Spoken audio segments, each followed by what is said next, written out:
Greetings from high above the rooftop of Target Field in Minneapolis, as I'm properly socially distanced from others, and much unlike the fans below. Remember those days? Target Field is home of the two-time World Series champion Minnesota Twins. Although the last time they won the World Series, Dave Nickel, pastor at First Mennonite in Lincoln, wasn't even a teenager yet. But that's okay. Your patience, Dave, and others who are passionate Twins fans will be rewarded again someday. My name is Kent Blossom, treasurer of the conference, and I'll be sharing the narrative behind our financial picture this past year and presenting the blueprint for this fiscal year for your review and response. If you have your workbooks in front of you, I'll be referencing several of the green pages in the book, which begins on page 61 and goes through page 75, but not necessarily in any particular order. I do want to first start off by thanking our finance director, Ted Widmer, who has been in this role for almost or right around 20 years now. He does a great job keeping us on track and providing all of us the substance behind our reports and illustrations. And I want to also thank Monica Clem, who supports us in many different ways, including the handling of transactions and just simply keeping all of us on task. So thank you, Ted and Monica, for your due diligence and your thoughtful work in your role here at the conference. And for the Stewardship Task Group, comprised of Ted and myself, Norm Yoder, Dom Kemp, and Nathan Luchins as our staff connection. We all bring different perspectives, but also we're able to share and discern effectively. So I'm thankful for the commitment of time and energy each one of us brings to the table. In the video montage that you can view on the conference website, the invitation was set for participants to respond to one question. What is one word that describes Central Plains? And our brother in Christ, Corey Miller, in his response suggested healthy as that one word. And it's a word that also describes our overall financial position. And it's because of all of our collective efforts in sharing our story with one another, bringing compassion, celebrating in our diversity, and motivated to provide value for our congregations and individuals called to share the good news of our risen Lord, Jesus Christ. So thank you, everyone, for making this a joy to serve in this role and for your continued prayerful and financial support of the conference. Okay, now I invite you to turn to page 63 in the green pages of your workbook. And I will also come down from the rooftop here and be a bit more grounded while I share my screen as well. So there we go. And you will notice the trend line that we're seeing here in respect to our income and expenses and blueprint amount all the way back to 2010. But as you can see, we did experience quite a significant surplus this past fiscal year of $31,648.82.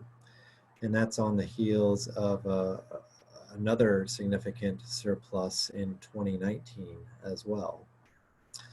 So we're thankful for that.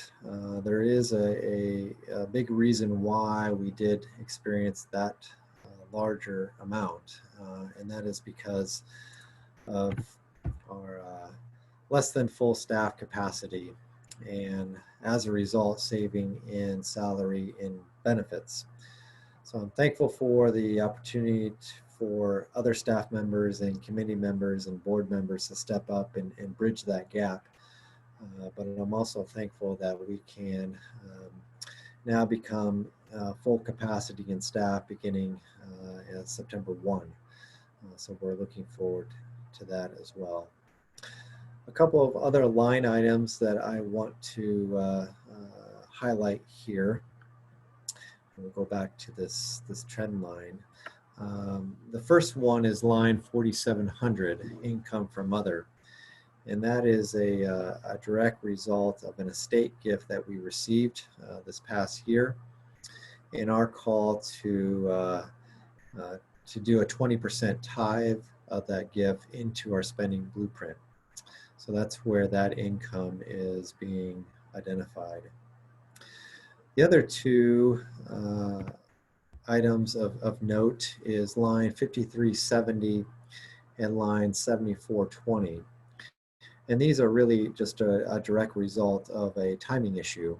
The first one is we had to pay 2 insurance premium payments this past fiscal year instead of our normal 1. And that's just simply a reflection of the timing of those premium bill payments that we received and ultimately paid. The other one is we did have the expense from last year's annual leaders retreat, but since it falls somewhat near our fiscal year end, we typically have the income from the next year's annual leaders retreat to offset the expense that comes in soon after our fiscal year ends and starts the new year. So since we didn't have an annual leaders retreat this past year, we did not receive any revenue to offset the expense. So you see that as a big disparity in our blueprint for this past year. A couple other slides that I want to highlight for you. One is a trend back to 2014 of our congregational giving.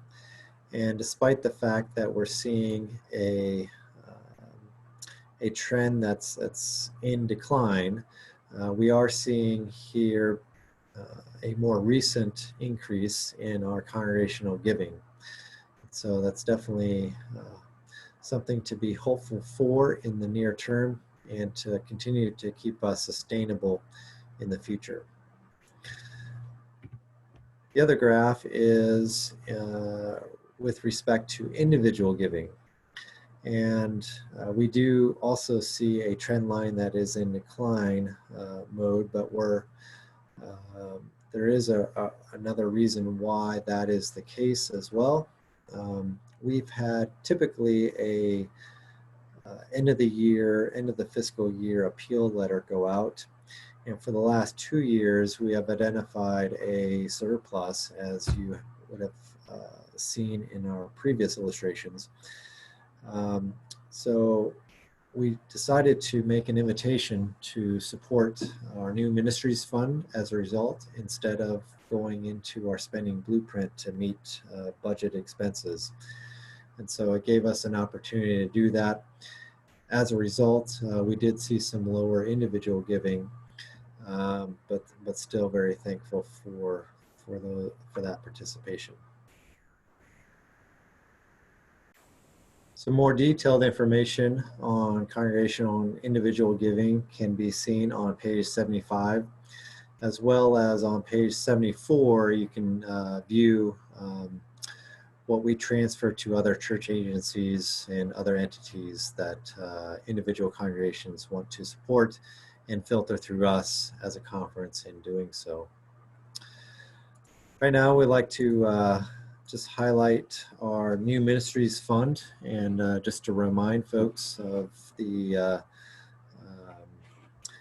significant ability we have to go outside of our spending blueprint and provide some support through an application process for initiatives surrounding 4 broad categories in facilitating relationships, assisting witness, leadership development, and nurturing Christian formation.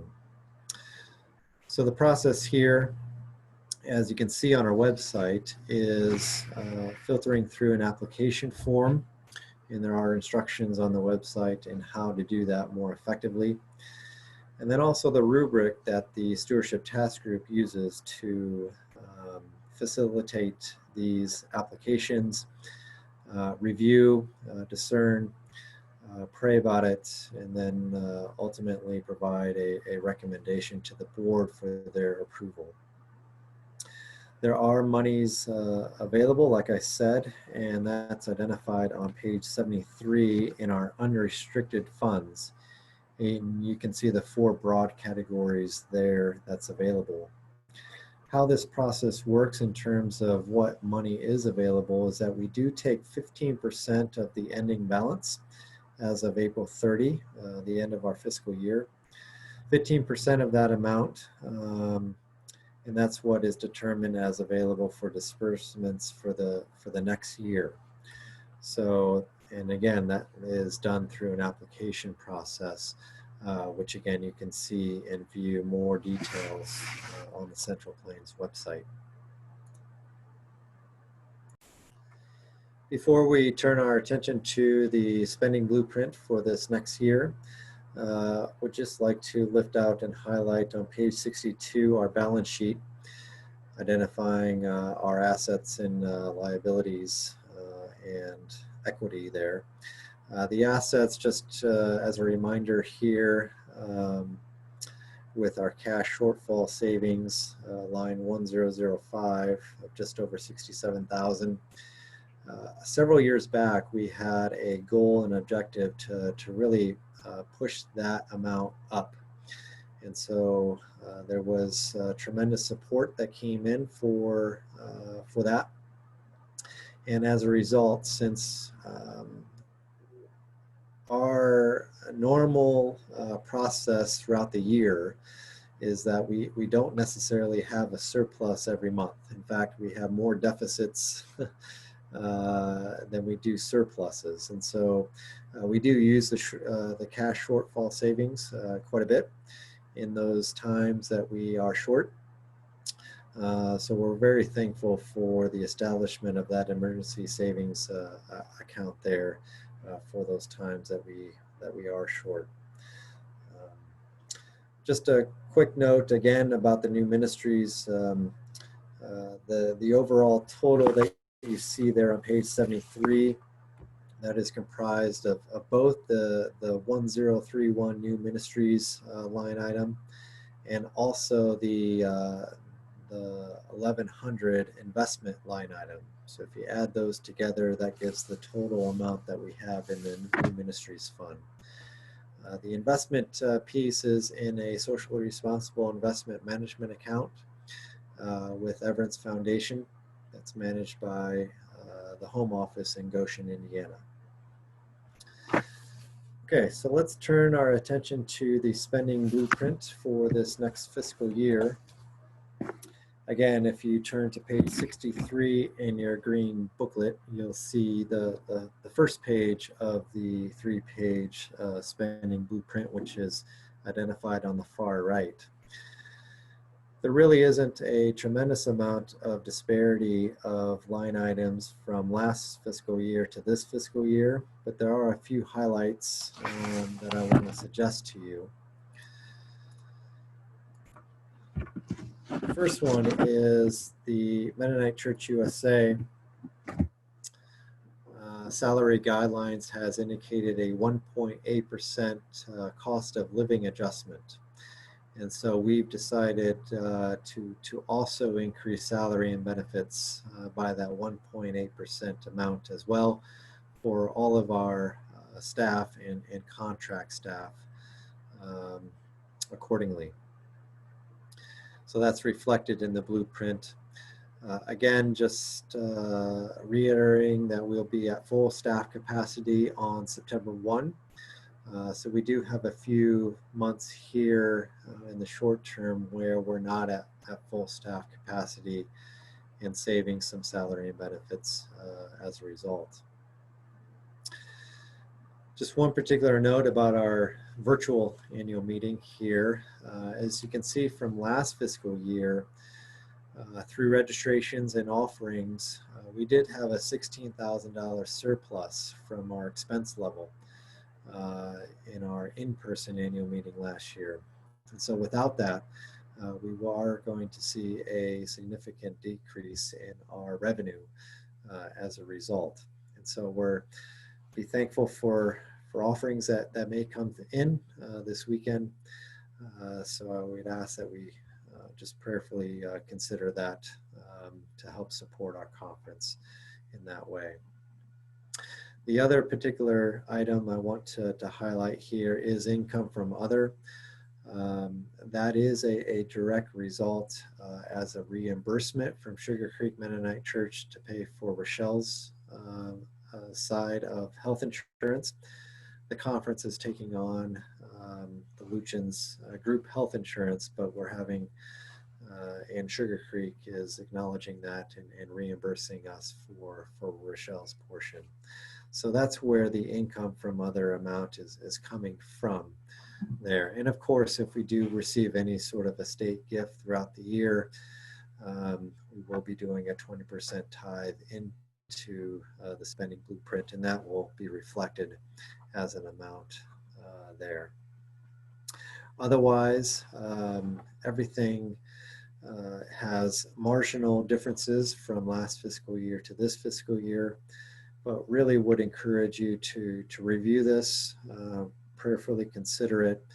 And if you have any questions regarding the blueprint, either from last fiscal year or this coming year or this year that we're in now, we invite you to ask me or Ted Widmer those questions, and we'll certainly respond accordingly.